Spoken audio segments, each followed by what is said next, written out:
안녕하세요. 한 주간 치과계의 핫한 뉴스를 모아서 전해드리는 주간 핫식스입니다. 4월 다섯째 주 토요 핫식스 시작하겠습니다.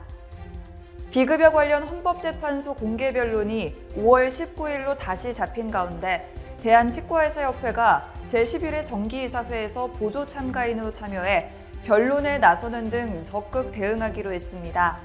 이는 취업이 서울지부 소송단의 헌소 승소를 위해 지원하는 한편 의견 개진과 자료 제출의 용이성을 위한 것으로 풀이됩니다. 언론 매체에서 전국 보건소와 보건지소 1,562곳에 근무하는 의료인 현황을 분석한 결과 공중보건 치과의사가 근무하지 않는 곳은 10곳 중 8곳인 것으로 나타났습니다. 반면 의과 공보의가 근무하지 않는 보건소와 보건지소는 18.3%에 그쳤고 한의 공보의도 46.4%로 조사돼 치과 공보의와 확연한 차이를 보였습니다. 특히 보건지소로 한정하면 치과 공보의가 근무하지 않는 곳은 전체의 85.3%에 달했고 보건소의 경우 30.4%에 이르러 치과 공보의 기근이 두드러진 것으로 확인됐습니다. 치과 내부의 약점을 잡아 거액의 돈을 요구하는 이른바 치파라치가 다시 기승을 부리고 있습니다. 특히 이제는 환자가 아닌 치과 직원으로 접근해 거액을 요구하는 등 협박하는 형태로 진화함에 따라 각별한 주의가 요구됩니다.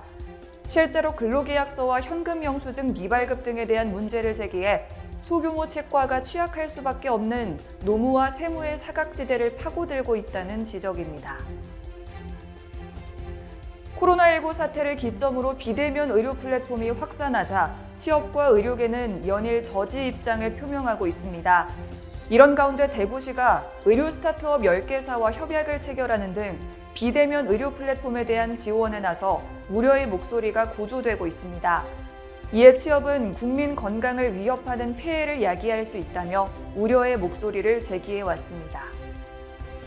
취업기획위원회가 지난 18일 초도회의를 열고 치과계 현안 해결을 위해 의지를 다졌습니다.